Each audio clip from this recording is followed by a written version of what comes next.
You aren't getting through it. You'll see. We'll get you. No, I don't think I will, man. Look, just stop shooting and go the other way. No, time for you to die. No, look, you won't be able to kill me. Just walk away. I'm warning you. Fucker, just die already.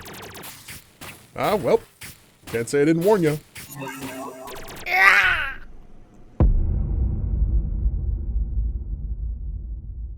Me and Ergo are here. Thank you for clicking on the video. Like, comment, subscribe if you like this kind of content. I got a couple more coming. I got a couple more that I'm super excited about. So I hope you guys enjoy those. 2 hours after this video goes live, I'll be live on Twitch at 7 p.m. Eastern Standard Time.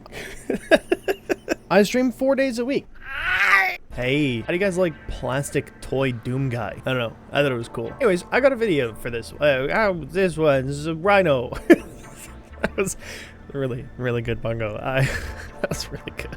I actually have two ideas in this video that are, they're two different builds, but they're basically the same. But I really wanted to show them specifically so that you can understand the ideas behind them and then either make your own or take them. That is up to you. So let me just explain exactly what's happening here. I'm going to spawn a couple guys and then we'll just show this really quick.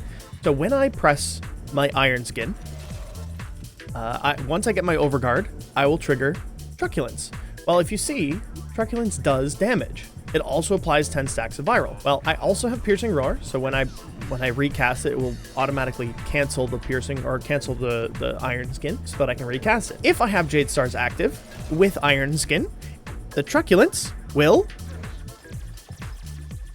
trigger Jade Stars, which doesn't do a ton of damage, but we're Rhino. So we get Roar at 164% and higher if you're more than that.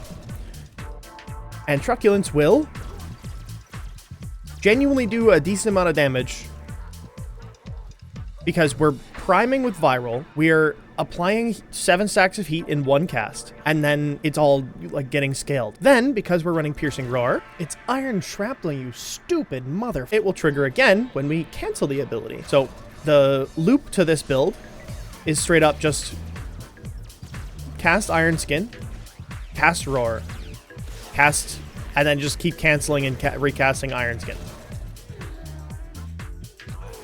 It's obviously better on more grouped up enemies, but the idea here is kind of just something that you don't even have to think about while you're playing.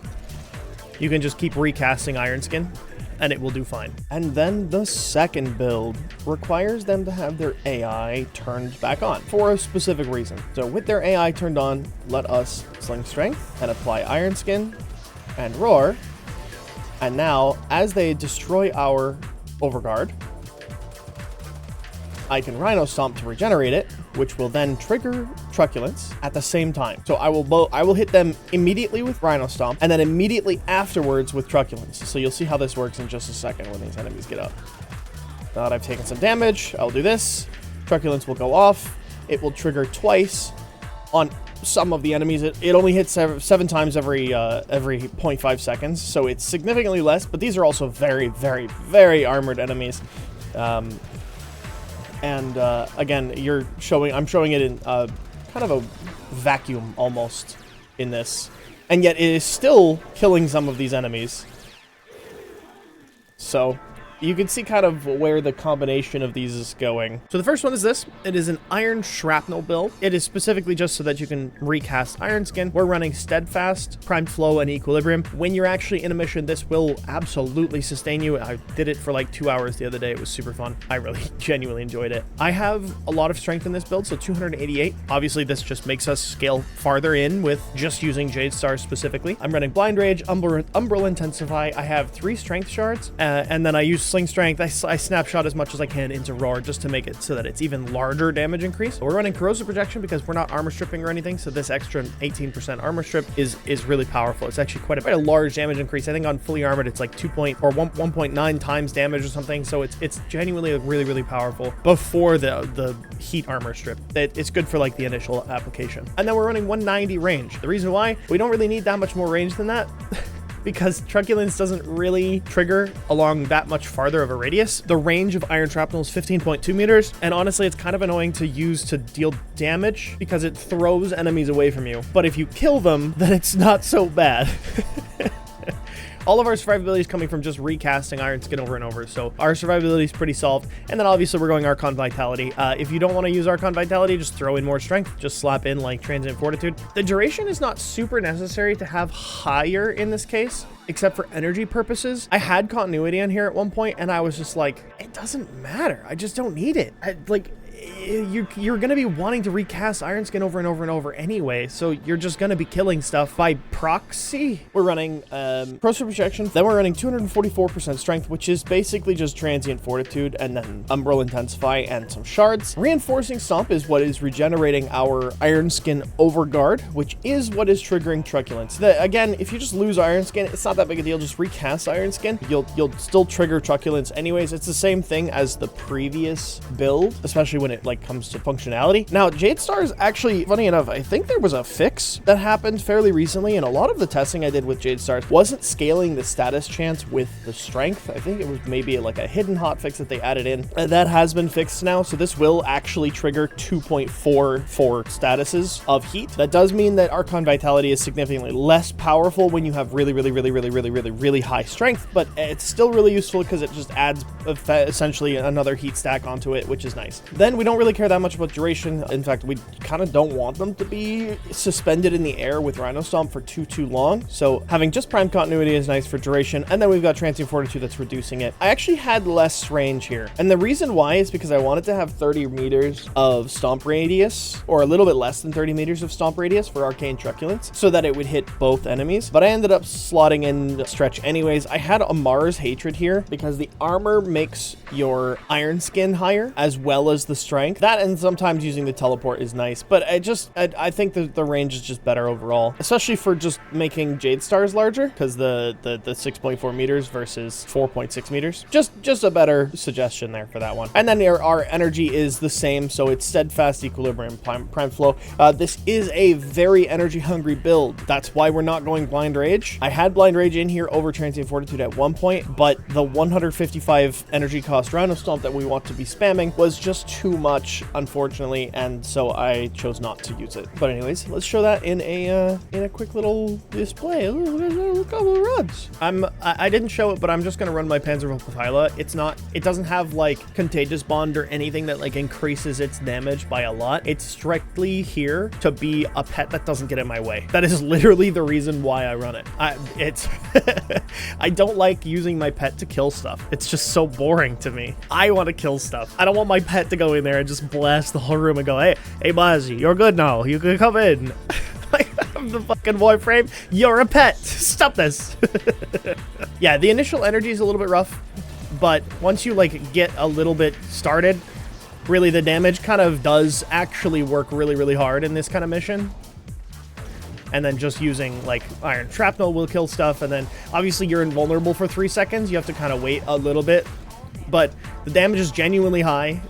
On tougher targets, of course, you're not going to be insta-killing them or anything like that, but the self-propagation of Truculence dealing damage is so funny to me that it's so worth building.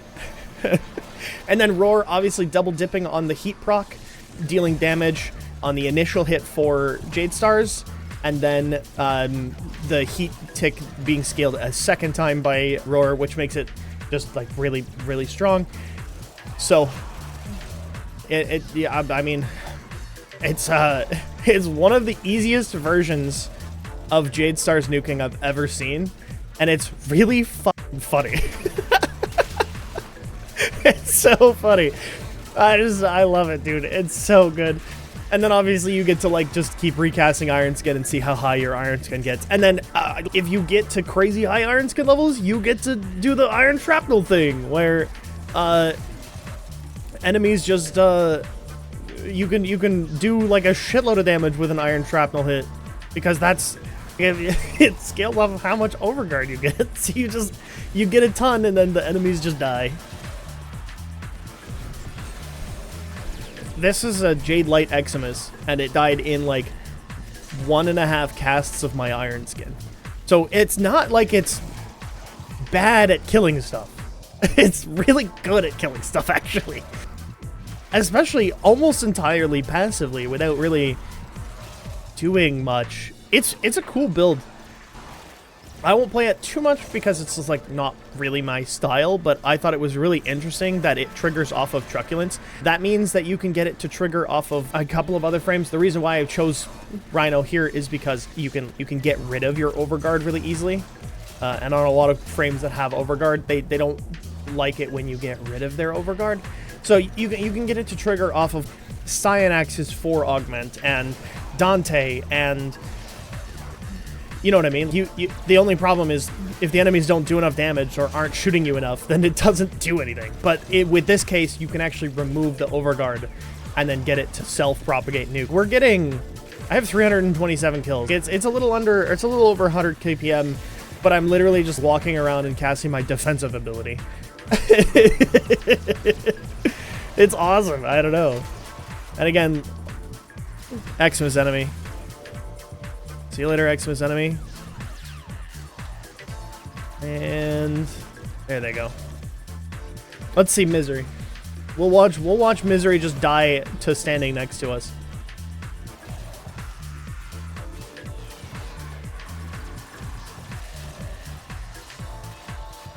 Uh-huh.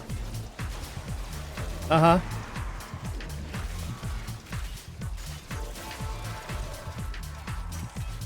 Uh-huh. You're fucking with my camera. You're fucking with my camera, Misery. Stop it.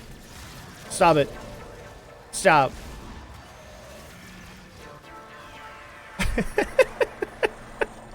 Obviously, I could shoot it with a gun, but like... it's so funny. I don't oh, man. This is the second build, but I forgot to say there was a second build. The second build is the second play. This is the second one. It's the second one. Okay, so then we'll roar. We'll hit Ironskin. We'll hit Jade Stars. This will get us a couple of early kills on these enemies, and then we can stomp, which will kill all of those enemies as well. And again, we can start getting shot, which will then, I guess, kill our Ironskin entirely. But we can just recast it, get truculence going. Yeah, so that is the gist of this build. Honestly, it's not, you're not gonna see anything crazy with this one. It is, yup. Yep, there it is. It does, the interesting thing about Rhino Stomp though here is that it does have a travel time.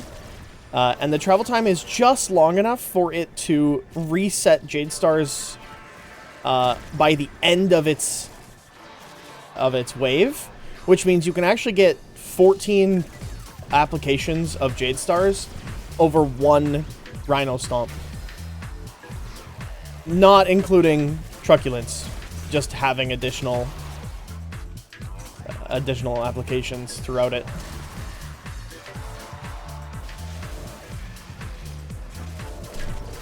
And truculence, and all of these enemies will die to the dot damage.